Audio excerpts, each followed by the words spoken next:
everybody, and welcome to Marvelocity, the show where we are walking the path to doomsday.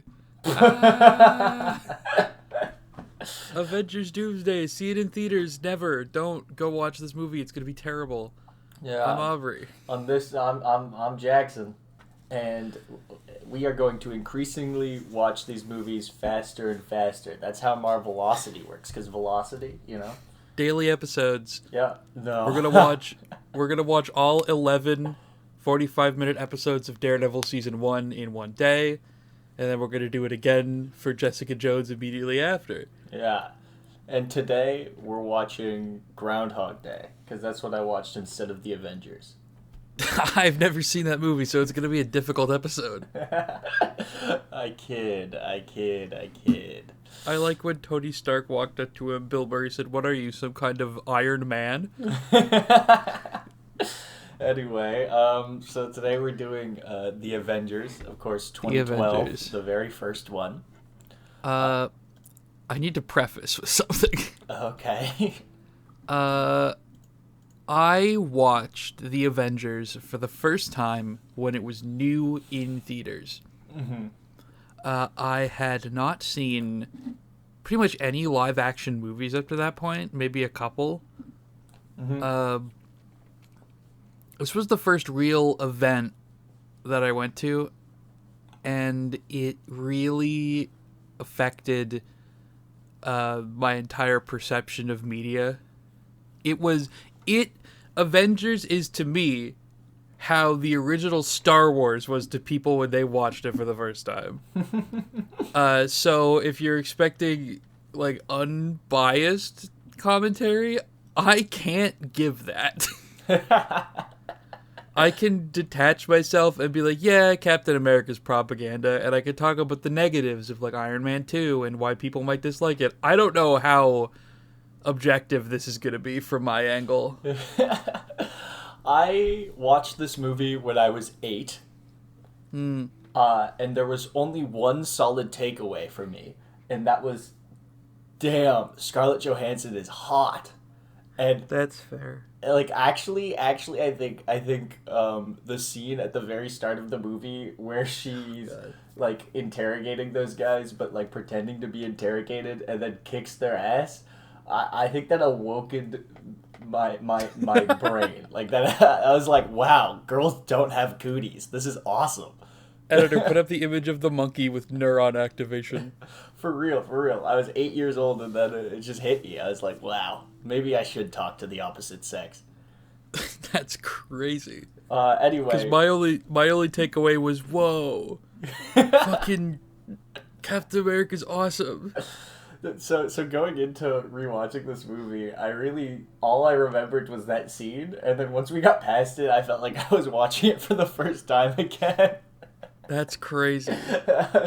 Even though I've rewatched it in recent times. But anyway, let's here's a little plot summary. I got this. Mm-hmm. So take it away. Thor's brother, well, we found out adopted brother, Loki, strikes a deal with these like fucking alien guys to conquer Earth in exchange for the Tesseract. So like the aliens get the universe and fucking. We don't know yet. They're not important right now. Loki gets the world or whatever, and then Shield and Agent Coulson and Nick Fury gather all of the Avengers. So we got Iron Man, Captain America, Hulk, Thor, Black Widow, and Hawkeye. And what really happens is they bicker for a bit. They hate each other. Agent Coulson dies. A few trading cards are shown, and they become awesome, cool friends after the Shield agency gets attacked. And then the invasion of aliens from outer space come down onto New York, and the Avengers unite to defeat them. Iron Man sends a nuke into a portal and barely lives. I'm sure Tony Stark will never try to sacrifice his life again. That never happens. And then they eat shawarma.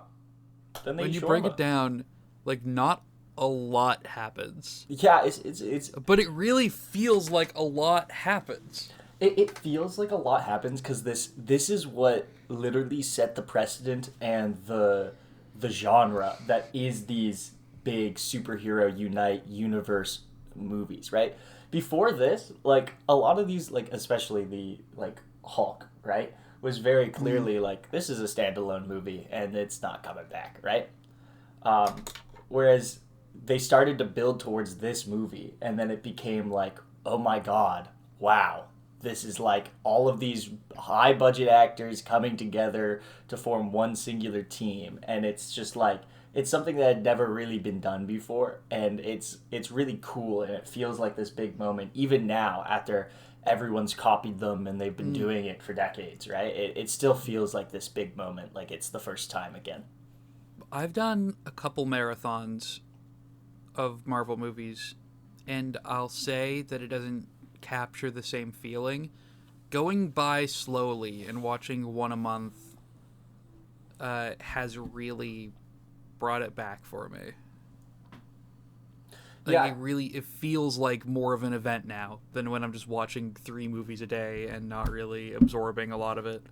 Yeah, I've done like only really one rewatch, and that was prior to Endgame with you and Caleb.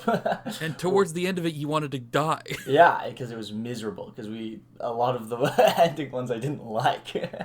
You skipped Ant-Man and the Wasp. You skipped Captain Marvel. Yeah, I've still never watched either of those movies, by the way. Well, hey, Yeah, it's funny you should say that. I know. But yeah, this was an awesome rewatch for me, and pretty eye opening, I would say. I want to get into my favorite part immediately. The characterization. You want to jump writing. straight to characterization? Oh my god. I will say, I think we have to, because that's the plot, right? It's so strong.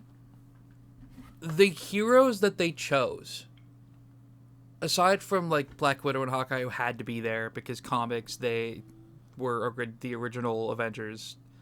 Thor, Hulk, Thor, Banner, Stark, and Rogers, all of them have very different and very strong personalities. They all contrast with each other incredibly well. I believe them both as people who hate each other and like best friends. I just think the way they made the characters interact in this movie is just the entire reason the entire franchise was successful. Right? Like, just like the way they somehow still were able to kind of continue on with each individual's characterization while having them play so like dynamically against each other is just so awesome. And you gotta give props to fucking Robert Downey Jr. because it is so clearly his chemistry with like most of the cast that is just phenomenal. It is just amazing. Him with Fury, him with Coulson, him with Natasha, him with Bruce, him with Cap. Like it's just like the way Tony is the main character even this early on, and the way he somehow interacts to make all of these people feel both important and also like very intertwined is just, it was such a cool thing to watch. But it didn't feel like he was the main character to me. Like with Infinity War, very clearly it focuses a lot on Steve and Tony. Like they are the focus for the most part in which we view the story. This really felt like an ensemble. Like we got a lot of solo Black Widow scenes in this movie, and that was fucking awesome.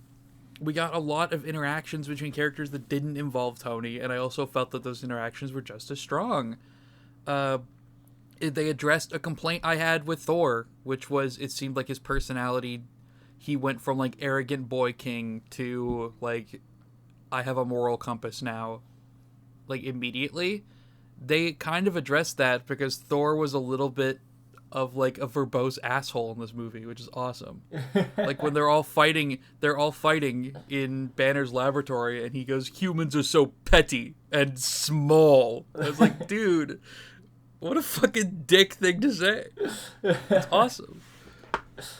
Yeah, there's the dialogue in this movie is phenomenal. I do think it is like, while it is an ensemble cast, I feel like you can kind of tell. I think so, at least. Mm, I think you could tell that they're building towards this massive character arc with Tony. I think he is sort yeah. of the start, the end, the through thread. Like he is the thread that connects kind of everything together, which makes sense because, again, that was their most popular film. That was Well, the film it's that launched also the franchise. the problem is they didn't have confidence in Black Widow and Hawkeye to stand on their own, which I think was a mistake. Yeah, And Bruce Banner and Thor are characters that you can't really do a lot with. So just by default, Cap and Tony were like centered to be the focal point of this. for sure. And the way they made, like, they already are setting up Civil War just in the way that Tony and Cap are talking to each other, and like even they're like it's foreshadowing the reversal of roles. It's just like, oh my god. And like my favorite part, honestly, my favorite characterization in the whole thing is Tony and Bruce, right? Because Mm, it's just like it's very very plainly sput out that Tony feels like the shrapnel that's going towards his heart that he fixed to make himself a superhero is the same as the big green monster that can make that like he thinks Bruce can use for good. And then the payoff to that being the I'm always angry scene is just, oh, yep. it's just so good. It's just so good. And I it forgot how also shows tingly that was. they also use that to show the difference in character and how like socially inept in a way Tony is. Like the difference between Steve and Tony, where when he first meets Bruce, he's like, "Is that all you've heard about? That's the only part I care about." Like the Hulk is not even brought up. But then the second thing Tony says to him is, "I also really love when you kill people." By the way, I don't know. Maybe I looked too far into it, but I really enjoyed how the first thing he says is something that no one else even bothered to look into, right? Like, it's Bruce's research, and he is being truthful that he's read it and thinks it's good. And then he follows that up with, like, the thing that he is most embarrassed about. But it's kind of pretty clear to me that yeah. he is actively trying to make Bruce accept that part of himself because Tony struggles to accept the bad part of himself, you know? And like Yes. it's he I think it's like Tony's relating to him in a way that's like he doesn't know how to interact with people in a nice manner and he's trying to. And That's implantable with them others. driving away in the car, the sports car at the end of the movie is Mm. like, dude, he finally made a friend. That's so awesome. And their relationship is kind of the crux of Age of Ultron, which is Mhm. awesome that they Bruce Banner stays a character for at least a little while longer. Yeah, I forgot how awesome Bruce is right now and Mark how Ruffalo is down. so much fucking better than Yeah, Ed Norton. I need he's to say that. he's so good. I'm Yeah. gonna make you eat your words because you did say you liked Ed Yeah, Norton more. I did like Edward Norton because I felt like he really kind of played that role, but it was just because I'm scorned by modern day Mark Ruffalo. Holy crap, he's so much better in this movie than he is in any He's of really the good at new playing a ones. dweeb. It's Uh, actually insane how terrible he becomes in like some of the best movies in the franchise. Like in Infinity War and Endgame, he's miserable. the writing. I think the plot is perfect. I think it's a minimal plot, but I think it does absolutely what needs to be done. The writing, fucking stellar. I There are just so many quotable lines from this movie for me. I just think that it's really really funny that we talked about characterization first because I think that is the plot of the movie and that Mm, is the writing of the movie. The actual plot of this movie, like I said, realistically I could sum it up in three sentences. You know, Loki gives Tesseract to aliens. Aliens invade. The team fights at first and then comes together. But it but is like but that's all we need. the plot is just a vessel for us to get to this awesome interplay of all these movies and set up for the future. And I like it right now. And I know I'm probably not going to like it later, but I love it right now. I love how it feels like everything is leading to something, and it's cool. I want to say I took so many less notes for this movie, even though watching it more than Captain America, because I watched it 3 times. I took so many less notes, and I think that's just because the movie was good. It's true. It's true. But not good in a way, and I'm not even saying it's worse because of it. It's not good in a way where there's a lot to talk about, because the things that it does right are just so on its face obvious to me that there just wasn't a lot of note taking I needed to do. Yeah, I agree in a sense. I took much less notes this time. In fact, I think 5 of my like whatever amount of notes, which is a decent proportion of them this time, are all about the same thing. And I guess we'll get that later. It's just like random, goofy, almost nitpicking.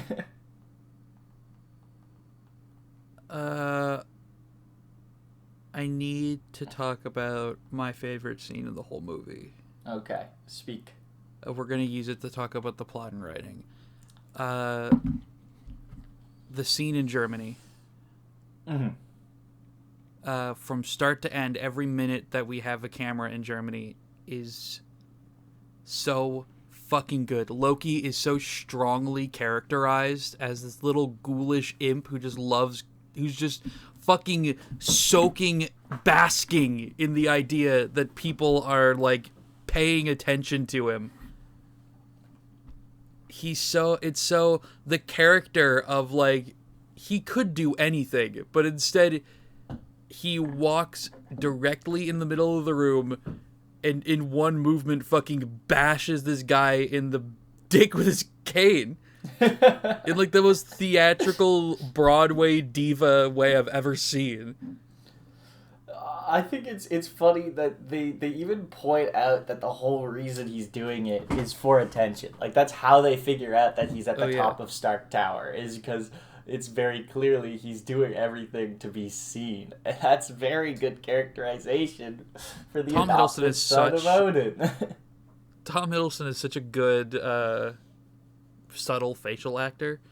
He has got the most large shit-eating grin. And you know what? This isn't even the best of his acting. I felt like, I said this in Thor, that I was like, I didn't really like how he was acting in Thor, but he gets much better.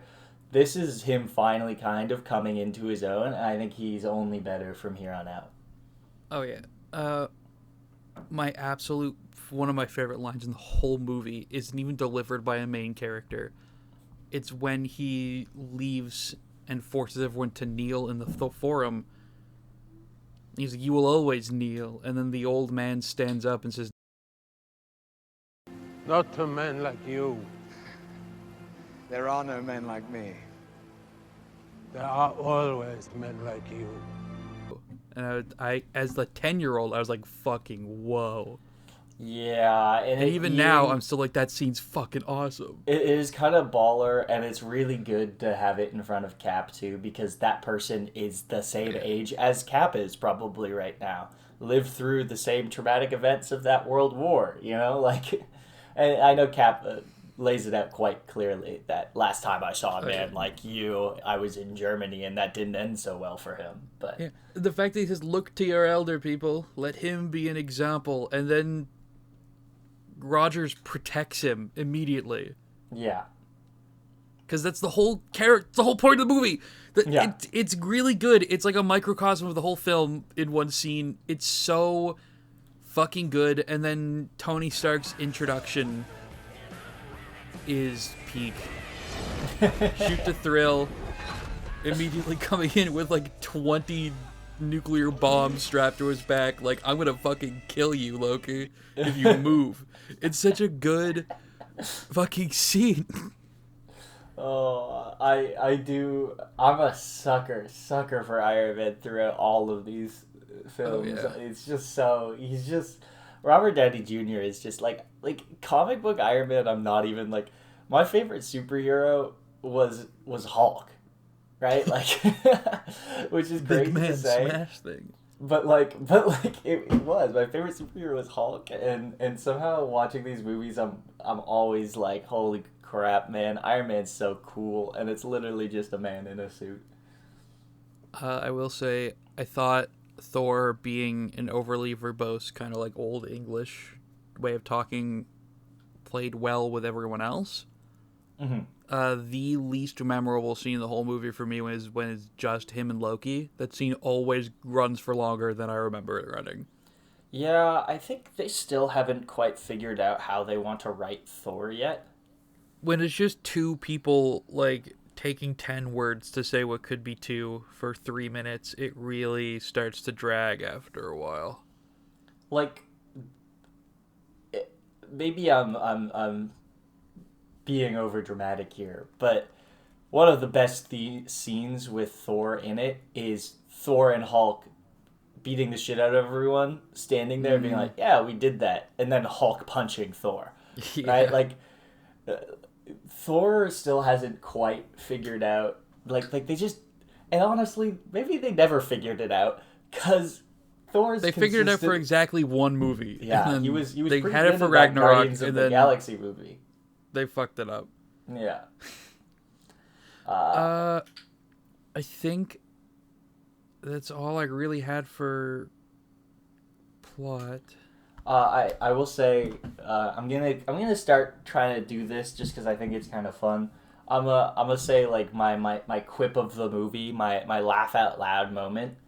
At the very start, when Agent Coulson bypasses all of the security in Stark Building and enters, and Pepper is calling him by Phil. Yeah, and then Tony goes, his first name is Agent. Yeah. I actually lost that it. scene's really good. I thought it was so fucking funny. And then obviously, I forgot. So the one like pretty fan servicey but still pretty cool moment of the movie, where the Avengers finally assemble, and then Tony's like, "All right, Cap, what are your orders?" basically, and then Cap tells everyone what to do and where to go, and then turns to Hulk and says, And Hulk. Smash. and then it zooms in on Hulk's face, and he gives this damn shit-eaten grin before jumping away. That has been memed to all hell, to the point where I forgot it just happened exactly like that. Oh yeah. No, it's good. The whole panning shot where it's all six of them in a circle is so good. And I think the audio design for it, the sound design for it was done really intentionally, because it sounds like cheering at first before you realize that it's I watched this movie 3 times, 2 of them one day apart, and every time I was like, oh, there's cheering. I forgot there's cheering in this scene. Oh, it's not cheering. You know what? I mega lied to you when there was one takeaway. I do remember this, and I actually went back and listened to it with my 7.1 virtual. It's not as good, obviously, but still.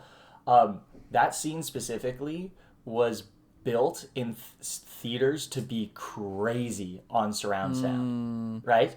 When you have the 7.1 or I can't remember what it was modern day back then, so it was probably either the first time 5.1 or 7.1 was kind of released in theaters, surround sound, where it's just like the way that built around you, it felt like actually uplifting. And I remembered that, and I got up, I was watching it in bed on my phone, I got up and I put my headphones on and I turned on my 7.1 virtual surround just to see if it gave the same feeling, and it did a little bit.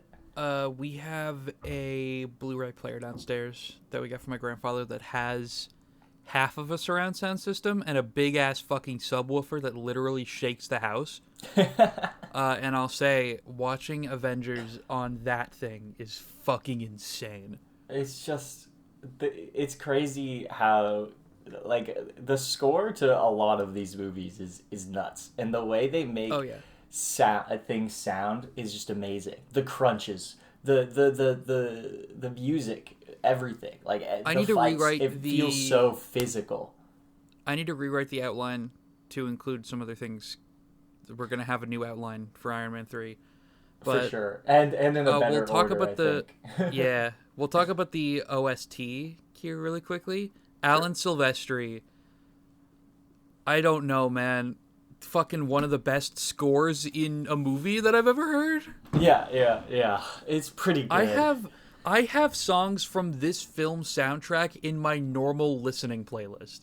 That's crazy. Okay, I wouldn't go that far, but I have the credits theme in my playlist, and I fucking love it. It's so good. Alan Silvestri's done it again. I will say there's just one more thing I wanted to say about characterization and acting. This is the first time we really get to see why they've been forcing Phil Coulson so much. Right, in the other movies. In the other movies, his addition kind of felt really forced. And then in this movie, it was just like he got to have his sort of one-on-one moment with the important guys to give them some like emotional connection to this fight. And it really does feel like he was killed off for the sole purpose of connecting them together. And a little bit. And that was the point, though. Like, oh my god, Nick Fury literally grabbed his collectible cards, soaked them in blood just to throw them in front of Cap, you know? But Greg Clark as Agent Phil Coulson, the two like not main characters, Agent Coulson and Colby Smutters, I think is how you say her last name, as Maria Hill. I know that she does not do a lot in these movies. I am a Maria Hill ride or die. Yeah. I thought this was the first movie where I was like, all right, Clark Gregg, you did a good job. You did a good one. I really liked you in this movie, even if the whole point of you being in it was to die. Like when that also shows acting and directing being good. When Nat and Steve meet each other for the first time, and they get introduced by Coulson, and he sounds like a fucking excited kid. Where he's like, Agent Romanoff, Captain America. It's like, you can see on his face and in his voice that he's like really excited, and it's so good. It's very humanizing to be like, to input this into this character, because it really shows like this guy grew up with you know, Captain America being his superhero, right? Like, when he was a kid, he looked up to this guy, and now he gets to work alongside him. And, like, they play that off very correct. And I think it's a little forced, but I like it, so I don't care. I want to acknowledge one thing, that is, the sum of this movie is kind of, like, one line in this movie is confusing with Captain America. The same thing we talked about, like the kind of glorification, the rose-tinted goggles that Captain America, the film, had for the time period it took place in, for the America that existed back then, which is very undeserved, and they didn't really... I should have been harsher in the way I was talking about it at the time, and I realized that was a fault of mine of the episode, that I wasn't clearer on where I stood on it.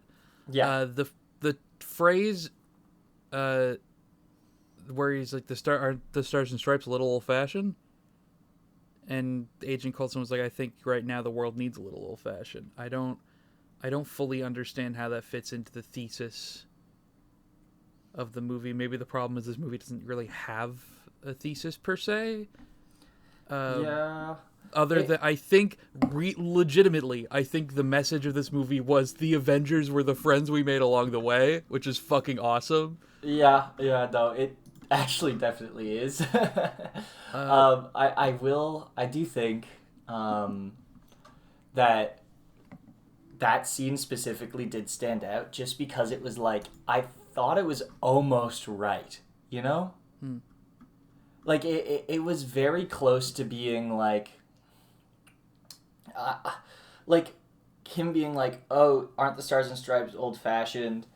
Like, to play into that, like, obviously it's America propaganda still, but show that he is questioning orders and that it's not necessarily a good thing to follow orders, like, because that follows the Mark Ruffalo, or sorry, the Bruce Banner and him talking about, like, you smell the poop, right, Captain America? You can't just be following orders. Like, you're from bad times too. You understand that, like, something's wrong here. Fury isn't telling us everything.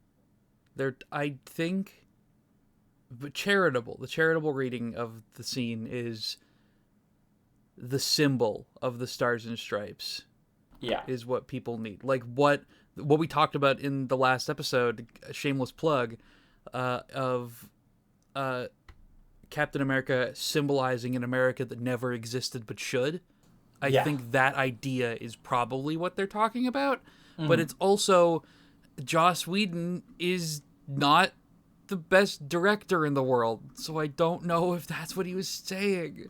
Yeah, it felt close, but then it did miss the mark. And as we get into acting, character, casting, directing, I have to say, even though he's a bit of a creep, and even though his later work is what some could describe as hackery, Joss Whedon did a really good job. Yeah. All of the actors were working their best, and you can only get an actor working their best if they're working with a good director. And that's what's happening. Although I will say, Black Widow seemed a little less strong as a character than in Iron Man 2, and I think that's because Joss Whedon does not know how to direct women, which is a point of contention. I did take a note here. Black Widow's costume for the first scene we see her in is so fucking blatant. Like, so, like, yeah, of course Joss Whedon chose that for the costume design. The skin-tight leggings, no shoes, the corset, and the fucking push-up with no bra.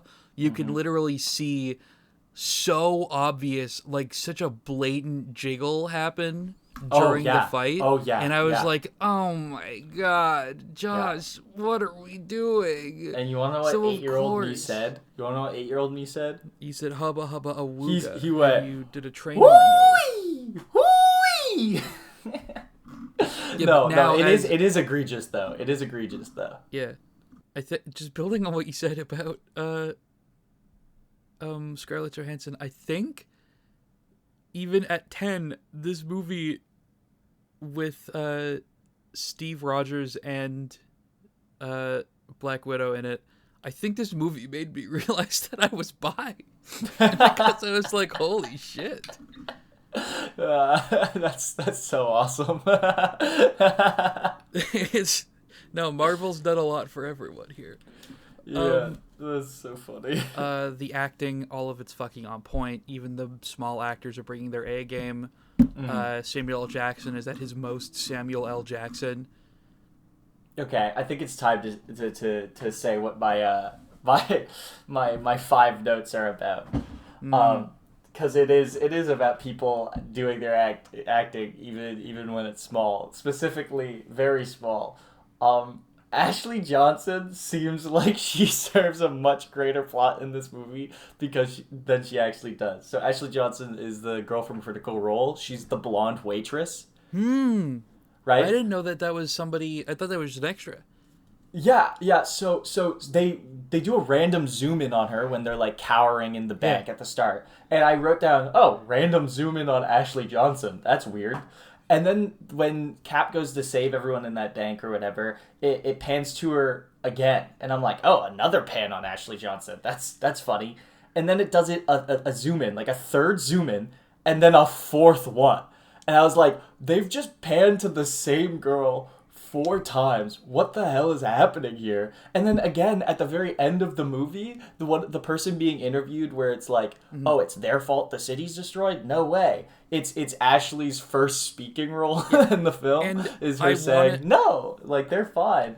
And I was like, okay, there's no way they panned to her 4 times and made such a big deal out of it just for her to do that speaking role at the end. So I Googled it. I had to Google it. I was like, what is happening here? She apparently had a whole, like, massive amount of deleted scene of characterization with Captain America. That's crazy. And they just kind of kept it, you know? They just I want to say, because I took a note about that too, I think that that's really strong, and I'm actually glad that they cut those deleted scenes, because I think what we got of that character is fine, because it goes to show what they're actually fighting for. Because the whole conflict is very hard in these movies to kind of visualize, and they don't even try later. Very hard to visualize, like, people being here, because it's just like, oh, they're fighting aliens.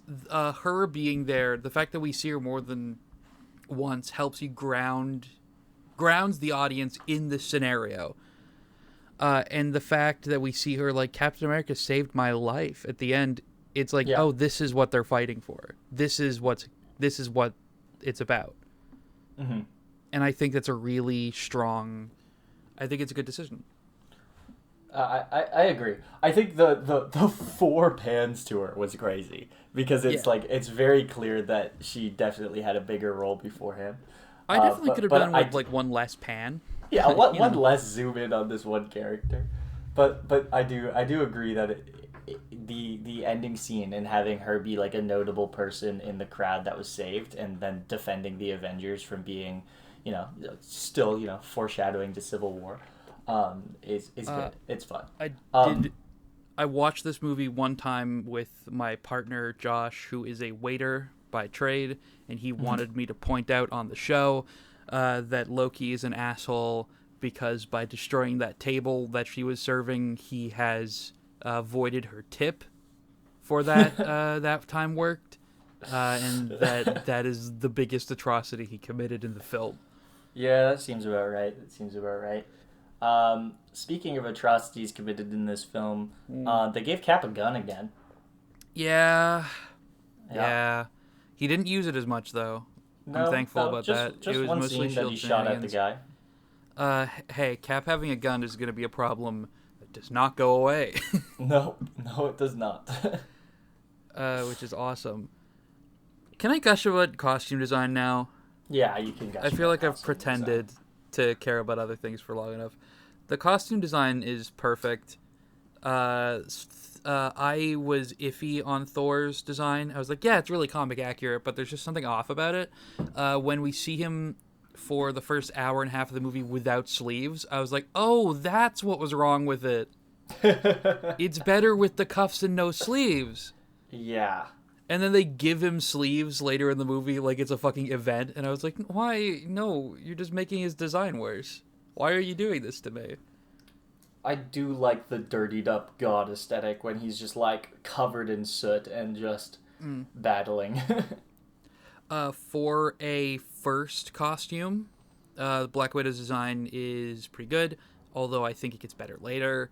Hawkeye's suit, I didn't realize until I was watching it on an HD TV, he does have purple. The design is slightly purple, and I wish they leaned a little more into it. I think the design we got for him in the Hawkeye show later is better, but I think for the more grounded world that Avengers exists in, it's a really good design. It's like body armor, but it also has like the sleeveless design. The fact that he's wearing like normal pants, but he has like the bulletproof vest looking thing really shows that he's one of the more vulnerable characters. He's choosing to put himself in this fight, even though he's woefully underprepared and very exposed. And it's really good storytelling through design. Speaking on that, I actually think when I was a kid, I watched this movie and I watched Hawkeye, and I went, wow, that guy's so lame. What the hell? Why is he even here? What is he even doing? Bro thinks he's a part of the team. What the hell? Yeah. And rewatching this movie and like noticing the care they put into his characterization and like how he was low key pretty badass with Yeah, the arrows and different arrow tips and like he's not Iron Man where he's like he has a suit and his genius is his power, but he's like he comes out on top in pretty much every scene, even when he runs out of arrows. Like they did all the things. It's like, what if we have a superhero who can catch his arrows, and Loki catches the arrow and it explodes in his face? You know, it's like, what if he runs out of arrows and he's like, well, I'm a hand-to-hand combat expert, and I'll rip the arrows out of the body. You know, like that's also one of my fucking most favorite subtle facial acting moments from Tom Hiddleston, where like they'll look back, like, can you fucking believe this guy? Before it explodes is really good.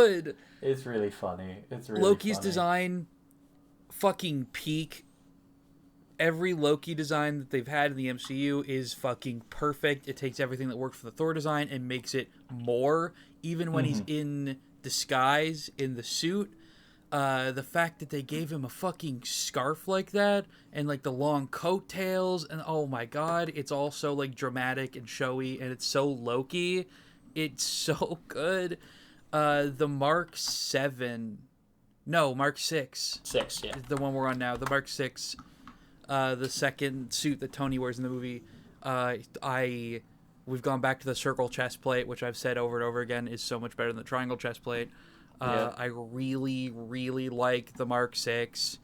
It's very good design. It's like the Mark 1, but better. Or the Mark 3, but better. Mm-hmm. There's so many fucking suits in this movie, and hey, that's gonna get worse.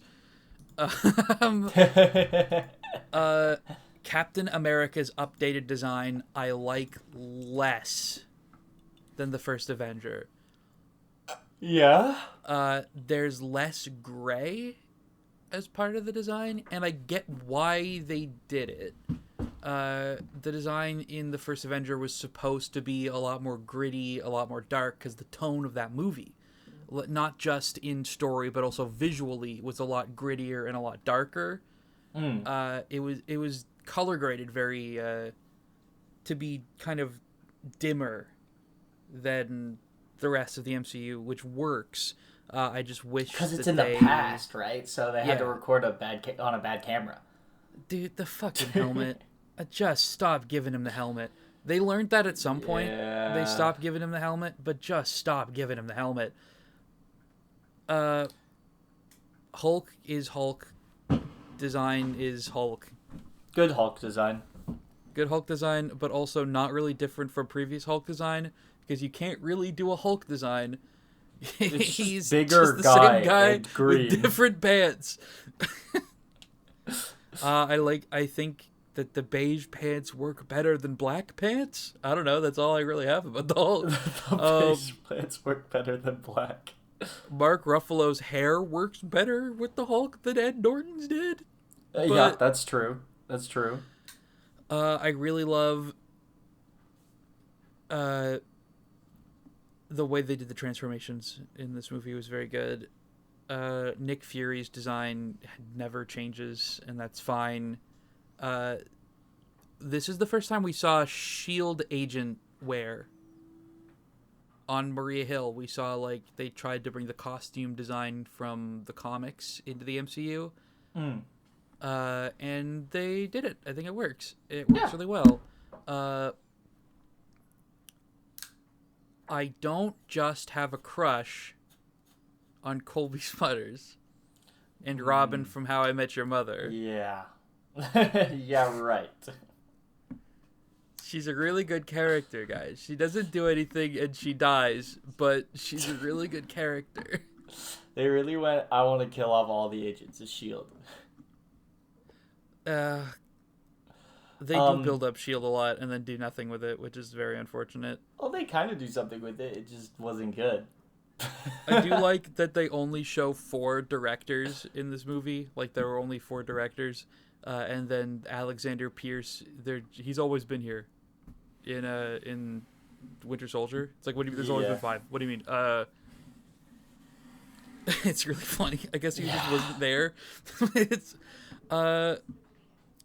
it's all, the costume design is so good, the acting is so good. Marvel, whoever was working the casting department of Paramount, deserves to be a fucking millionaire. Not much to say about casting that we haven't already said, because all of these are repeat casts. When we get actually Gwyneth Paltrow still the worst person in this movie, but you know what? She was better, so it's fine. Yes, that's what I was gonna say. I have to reluctantly give props to Joss Whedon again. John Weeds. I have to praise Jonathan Weed because he did direct Gwyneth Paltrow far better than Jon Favreau did. Correct. Yeah. She feels like a real human being that exists instead of a character who can be in 5 emotional states at any given time, which seems to be selected at random. I still didn't love her. I still don't love her casting as Pepper Potts.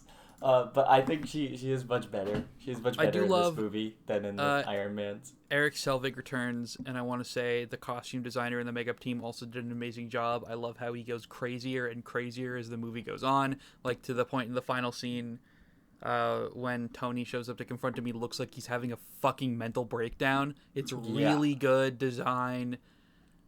The fact that he's just like... He starts by referring to the Tesseract as she and talking about it behaving, and then the next time we see him when Loki's like, "What have you seen?" he's just like a fucking cult member talking. Yeah. It's so and he's been under the influence for the longest time too, right? So it's just kind of crazy. I don't know. Moving on from costume design to CGI.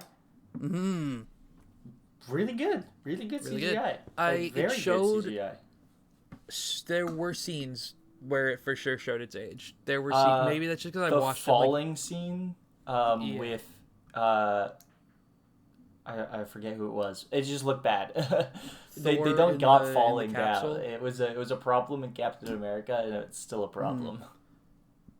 There were a couple scenes, and it's hard to tell if that's.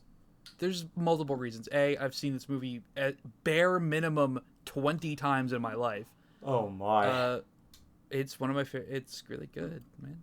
Hey Jackson, I'd like to introduce you to something called autism spectrum disorder. I don't know if you've heard about it. No, but I've never heard of it actually. Also, something called attention deficit hyperactive disorder. Oh, I love. It's really cool. I don't know if it's just because I've seen the movie so many times, if I was paying really close attention to try and take notes, or if the fact that there is an HD TV that I use for sleep aid. They're just so ubiquitous. High quality televisions are just so ubiquitous now. The movie was not really meant to be watched the way that we're watching it. Yeah. But there are... A moment that stuck out to me was during the Hulk-Thor fight, when we're close up on Chris Hemsworth, and we see we just see his face get pulled out because Hulk is grabbing him. I was like, that looks so fake. That doesn't look. You can see in the famous scene where Hulk fucking beats Loki to a pulp. You can tell the exact moment when Tom Hiddleston gets replaced with a ragdoll. It's. But that seems so good. That seems so good. It is good. I didn't even notice. I thought it looked great. Now that we're in the cinematography, they did it again, folks. The best part about the Hulk movie, they did it again. For 5 minutes, they still frame Bruce Banner like he's a fucking horror movie villain, and it's so good. He is in that moment not a part of the team. When we are seeing Nat try to run away from him, he is the antagonist, and it's so well done. It's so well done. I love the scene where it's Natasha running towards the camera, and it's just Hulk behind her, just tearing through the ship. It's just so fun. Oh yeah, and it really goes to show just how how powerful Thor and Hulk are, like leagues above the other members. Yeah. Where Hulk has been hit with ballistic missiles and like not even really flinched. And we see him getting punches from Hulk, and they're kind of doing something, but they're not really, like, or punches from Thor, Yeah. and they're not really doing anything. But then the scene where he gets the hammer and gets hit once, and he just gets fucking thrown in the air backwards, like a boxer getting a hit from Mike Tyson. I was like, oh my god, that's so... Maybe this movie is carried by hype moments and aura, but I feel like that's not okay. necessarily bad. That's kind of in the this point. one case, it I really really feels liked, like that's... Hulk also tried to pick up the hammer, and instead yeah. of them being like, oh, Hulk is too weak to pick up the hammer, it's literally Hulk lifts himself into the ground. He crushes the ground around him. Which is really good way to sum up Hulk's power. It's like he's never not strong enough. It really also is like shows how beast Hulk is, like in mindset, where he could have easily slipped his hand out from under the handle, but instead he like tried to pick it up and then didn't go like, I guess I can't pick that up. He was like, huh? And he just kept trying until Thor like started chokeholding him. Yeah, which is also a scene, like the way that looked kind of aged. The scene where Hulk punches the big ship, the beasts, also shows off just how strong, you know. Oh yeah. Hulk is, and I like it. I think the CGI is really good, actually. Maybe I was blinded by nostalgia or whatever, but I thought it looked awesome. So. All of the little... There was a lot of quipping in this movie. Oh yeah, it's just the going back start to the writing, of we the didn't Marvel really talk about it. quipping. Can I say, I didn't mind it. I didn't think it was overbearing, and I felt when it happened, it worked. Because of the way, especially the way Steve has been characterized up to this point, he didn't say anything I felt like wasn't something Steve Rogers would say. Like, another one of my favorite jokes in the whole movie is when they walk up to the Quinjet, and the guy's like, oh, you're not supposed to be here. He's like, son, just don't. Like, that felt so Steve. Yeah. He would say that. They were all so strong. Like, oh my god. Cinematography, amazing.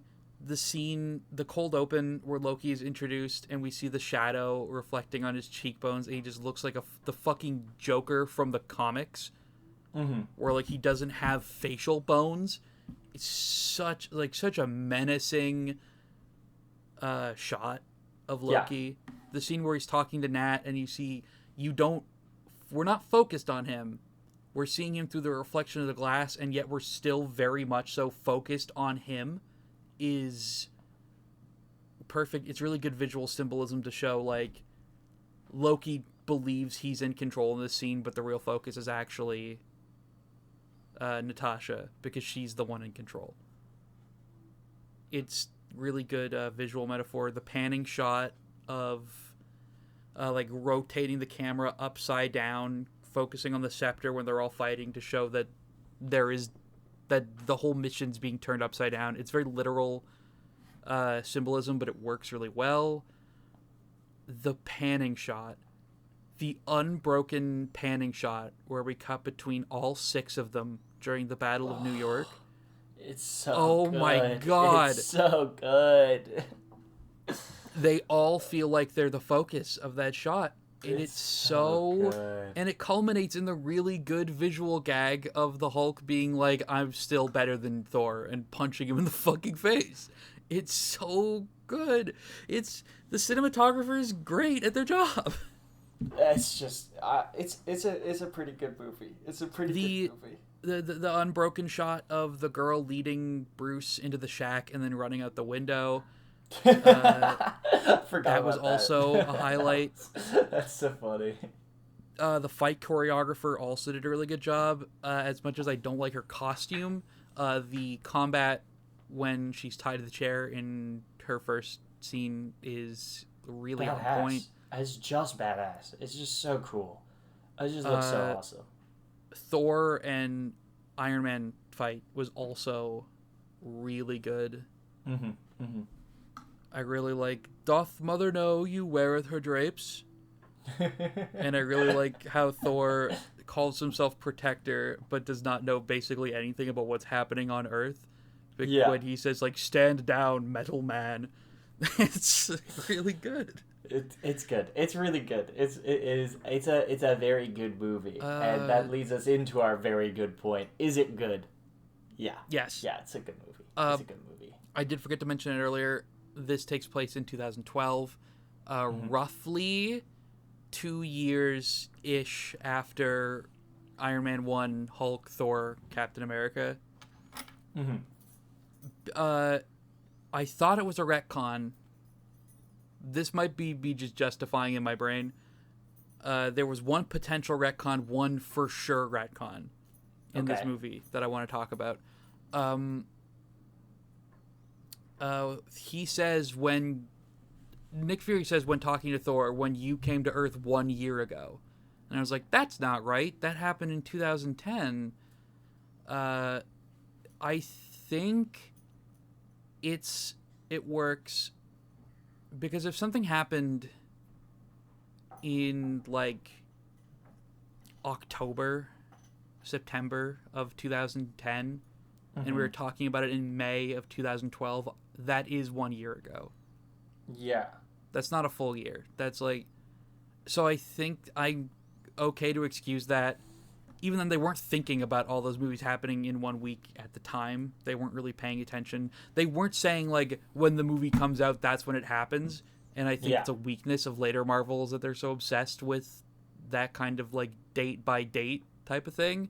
Yeah. The actual second... I wrote as the first retcon. I forgot about the Iron Man 2 title card, where it says, like, 6 months later, which cannot be true. Yes. This is the second retcon of the MCU, but it's the one that actually matters for plot, so it's really the first one. The Scepter. They so clearly did not have the perception that Loki's scepter had an Infinity Stone in it. Like, so clearly, because Eric Selvig even says the scepter gets its power from the cube, which no, it fucking doesn't. Yeah. It can't.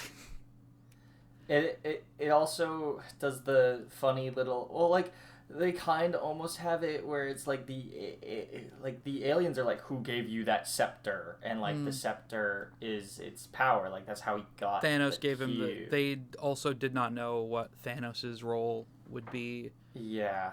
I'll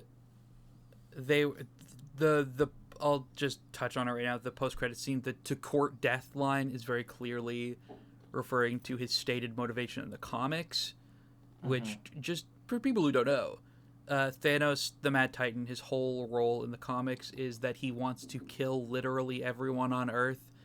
So Lady Death, will be so, like, impressed with him that she'll fuck him. Yeah. That's his whole role. And then he gets cucked by Deadpool. Yeah. And Lady Death is just, like, literally a skeleton with a cloak, which I also think is very funny that both Thanos and Deadpool are like, God, she's so fucking hot, because they're just... whatever. That's comics. Movie. Yeah. Sorry. Very clearly they did not know where they were going with it, and that's fine. That's fine. It's just interesting looking... I'm not even talking about the retcon like, oh, this ruins the movie, even though it does make Age of Ultron's plot a little weird. Because, like, if you go back and fix this plot hole and be like, well, the scepter isn't getting its power from the cube, they're not made of the same thing, they're two separate Infinity Stones, then that breaks the plot of this movie. I don't think it necessarily breaks the plot of this movie. Because, like, I feel like you can, I know it's wrong, but, like, in its most generous interpretation as a fan, you can be like, oh, Selvig was wrong. He just recognized that it had a similar power because they're both Infinity Stones, right? Because all of the Infinity Stones have infinite energy, right? Yeah. And so he's like, oh, it's kind of the same thing. And, like, again, he gets the staff before he gets the stone, and he uses the staff in its intended way before he even has the stone, right? So Oh, yeah. like you could interpret it that way, but it was very clear that they were kind of like, oh, they're connected in the same thing. Yeah, yeah. It is. They tried to plan, but plans change, especially when you're working. I want to say I'm willing to cut like continuity errors and retcon a little bit of slack, because especially when we get into the Phase 3 and definitely in the Phase 4 era, there are so many different writers, directors, cinematographers passing these projects between each other. That it can get a little hard to keep track of. I'm not willing to give this retcon the same kind of leeway, because between this and Age of Ultron, the directors, the writers, the producers, they're all the same fucking guys. And they couldn't think of a better way to introduce the Mind Stone than just being like, yeah, it's actually here. It's been here the whole time, actually, if you think about it. Well, it controlled their minds. Yeah, actually, Loki actually made everyone forget that they discovered it was the Mind Stone in 2012. Do I have any other notes? Any? Oh, I did write, what is S.H.I.E.L.D.'s job, ? Because, like, what is their job? I don't know. They're working with NASA. First of all, why is NASA involved in this? In dark energy research? That feels more like an EPA and an energy Department of Energy job than NASA. But whatever, just because Cube is space, I guess. Yeah, because it's space. Because it's space, and I don't know. NASA's space. here. S.H.I.E.L.D. runs the raft, but the raft doesn't exist yet, I think. Why do they have a helicarrier? What do they do? They're researching Phase 2. They're a paramilitary They're making organization weapons. Okay, ready to take over the world. Okay, are they part of the U.S. government? That's really unclear, huh? I don't know. I really they occupy a role that is later more clearly taken by the Department of Damage Control. But right now, S.H.I.E.L.D. is just kind of like nothing as an organization, which is certainly a flaw with the MCU as a whole. Like, I think every director used S.H.I.E.L.D. thinking, well, the next guy will do something with this. But then fucking Winter Soldier happens, and they just decide S.H.I.E.L.D. doesn't exist anymore at all. And they just never talk about it again, except Age of Ultron, which we'll get to that. That's the slogan of this podcast. We'll get to it. I think that's kind of it for my notes. There's one more note that we'll talk about when we get to the MISC stuff. We need to talk about the Stan Lee cameo in the post-credit scene. Okay, Stan Lee. Two post-credit scenes, Stan Lee.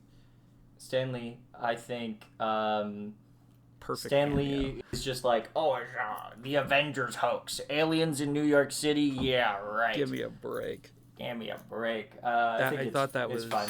It's fine. I thought that was good. I thought that was one of his best. I like this one. It's nothing too fancy, but it's good.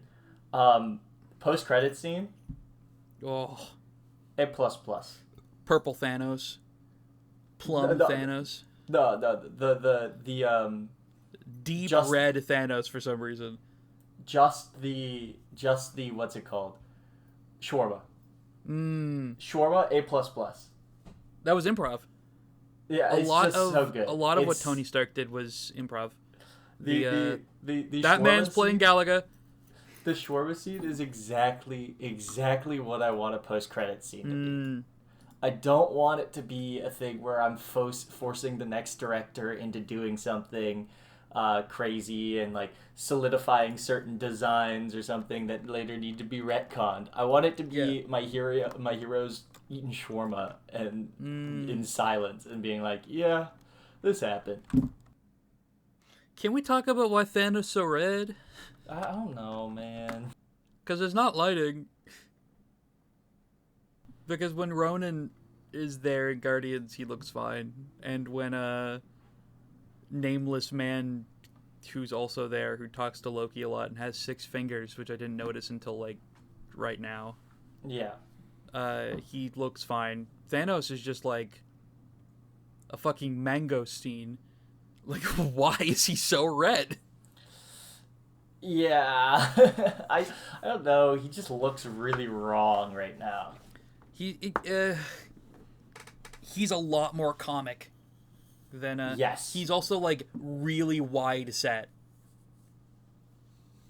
Like he's like a fucking brick shithouse in this post-credit scene, and that's fine. Like I don't care that his design had to be updated. It's fine. It also looks just so terrible. Yeah. Like the skin is just wrong. Like not the color, like just how it looks, the texture. It just looks like bad. Yeah. But the shawarma scene, A++. Yes. I love the shawarma scene. So, now the question, is it good? I'm going to, every time so far you've said your ranking first, I'm going to break form and do mine. You remember last time when I said Captain America is the top of the list, and then direct quote from me, that's not going to change anytime soon? Yeah. Yeah, that's not true anymore. This movie's the top of my list. I will say so right now I have it. It's Iron Man, it's First Avenger, it's Iron Man 2, it's Hulk, Thor, or I guess Thor Hulk, but like I enjoyed you switched it last time to be Hulk Thor. Cuz which I thought was great. Thor is the better movie, but Hulk is more fun to watch cuz it's so bad. Yeah. Just like Thor is boring, Hulk is funny. It doesn't matter. This movie definitely goes above the first Avenger. Still below Iron Man. That's crazy to me. And honestly, I've been sitting on this Iron Man on my top spot, and I'm not sure if it's gonna just stay there or not. You know, maybe it will. Maybe there's going to be a tension where I constantly put every movie we watch above the previous movie, and then you just don't ever change anything. It's just like I really like, I love that movie, and it's so good, and it's such a good setup, and the opening 30 minutes are just so amazing. Like, there's only a few things that I think that could theoretically compete with it, and I just don't know if they will. I don't know if they will. Like Multiverse of Madness. yeah. I'm I telling think you. I'm most excited. I'm very excited to. This is completely random. I'm really excited to rewatch Black Panther because I haven't watched that movie in a long time. I'm really excited for. I'm not necessarily excited for like specific movies just because I've already seen all of them more than once. Mm-hmm. I'm very excited for the ones where I know we are going to disagree. Like, yeah. I'm excited to watch the Netflix shows because the first 2 seasons of Daredevil are peak, and I really want to see if Iron Fist breaks us. Like, it's possible we get halfway through season 1 of Iron Fist and then cancel this whole show. We're now going into our what's it called, right? Or just like the random side off. Really excited for Age of Ultron because I remember loving that movie, and I know that that's not a popular opinion. I think it's crazy because I also remember thinking that movie was awesome, like amazing. Sometimes you just gotta turn your brain off and let the 10-year-old boy that every human being has in their mind take control. I'm just because like everyone keeps telling me that this movie sucks, and all I remember is that Ultron was awesome. Yeah. I mean, hey, we'll get to it. We'll get there. Marvelocity 2026. We'll get to it. We're going in Sam Raimi Spider-Man next, right? That's what I wanted to get into. Just a little bit of housekeeping. What I think Oh wait, we're let's give doing. the scores. Sorry, out of 5. 10 out of 10. 4 bloodied vintage trading cards out of 5. Damn. That's crazy. 4 out of 5. That's low. Well, I gave Iron Man 4 out of 5, so I just it's hard to top that list, man. I have such nostalgia for this movie. It's really hard to overcome that. It was the first one I watched. I watched it in theaters, although I don't really remember the theater version of the experience. I do remember very clearly, because me and Caleb were so animated and excited about it. My mom went out and bought all of the original Phase 1 films on Blu-ray.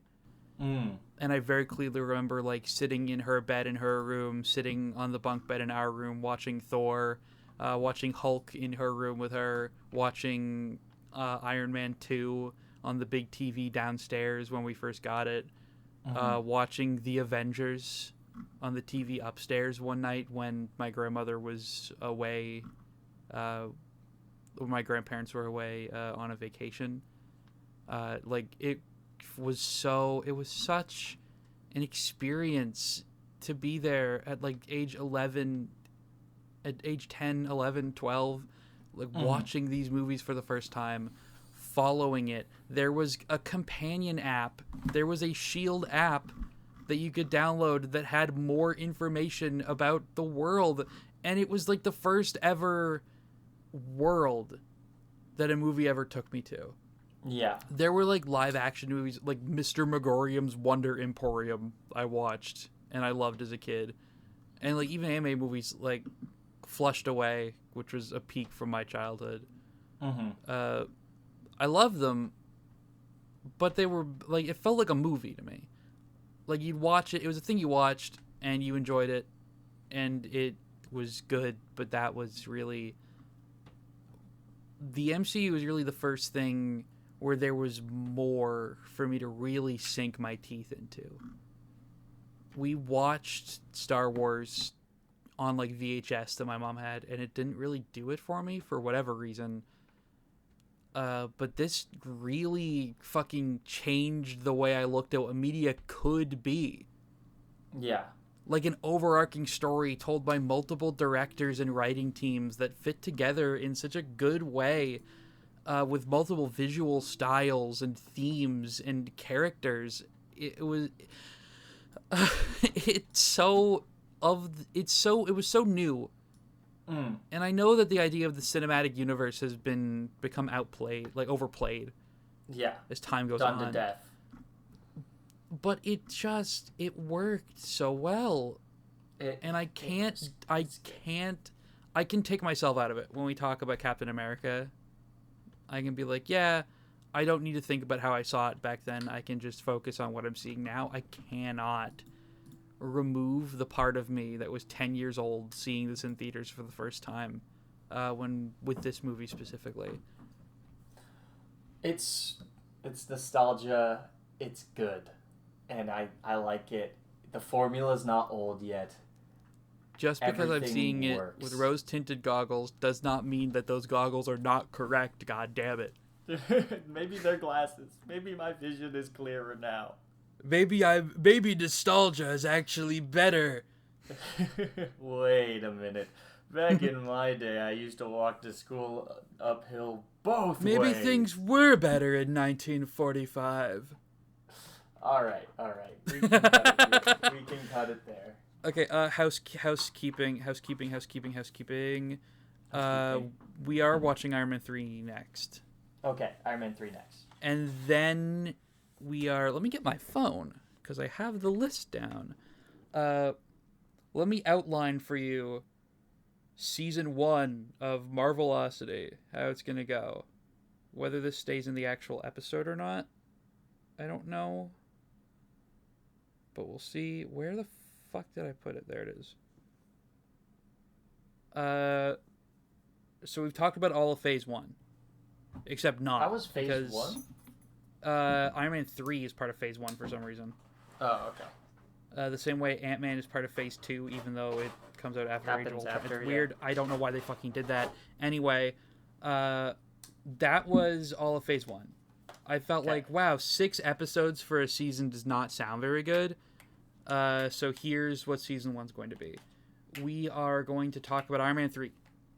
Okay. And we're going to follow that up with a very quick, probably only 20-minute episode talking about the 5 one-shots that were released for the MCU. When Marvel was putting the movies on Blu-ray, 5 of them had special shorts that came with the movies to promote the like never before seen shorts that you can watch. 2 of them are good, 3 of them are interesting, 2 of them are boring and bad. 2 of them are less than 2 minutes long, so it's not going to be a long episode, but I want to talk about it just to cover our bases. We're going to talk about all 5 of them at once.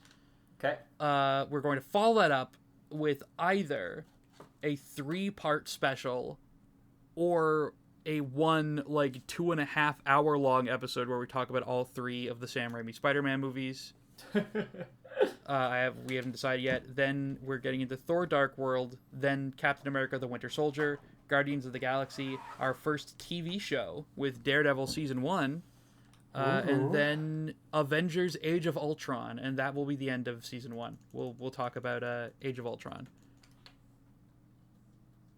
That's the season layout, and we're gonna do a final, a finale episode of season 1 that's gonna be shorter, where we just talk about our general thoughts about the whole of what we've watched so far, kind of like a checkpoint, like a filler arc of an episode, I guess. Like a tier list, a cemented ranking. Yeah, that's my plan. Okay. Just like a general, here's what we all think so far kind of thing. Season 2 is going to be miserable because there's so many Netflix shows and they're so long. Oh, God. Hey, Daredevil season 1 is not going to be one you can watch 2 hours before recording. It's 11 episodes and they're all 30 minutes long. So it's going to be... it's going to be the month. As much as it's going to be a problem to take notes and record and remember everything, it's going to be fucking terrible when I am sitting in the editing bay trying to find clips. So I'm not looking forward to that one, but it's fine. So that's the season 1 that we're gonna do. I'm excited, because I think some of the best movies are yet to come. We won't elaborate on it. I'll talk about it more in fucking Winter Soldier. The only note I didn't get to talk about, I just realized Nick Fury is an asshole. Because he's really not a good guy. He just kind of fucking sucks. The whole point but we'll is talk that about that he's later. manipulative. Yeah, we'll talk about that later. Captain America even says that Loki and Fury are operating on the same playbook, which is interesting to talk about. We'll talk about it later. It's been an hour and 20 minutes. I have to go work outside. Yeah, me too. I've been Aubrey. I've been Jackson, I suppose. You suppose? I suppose I've been Jackson before. He's actually been Loki the whole time. Okay. Join us next time when we talk about Iron Man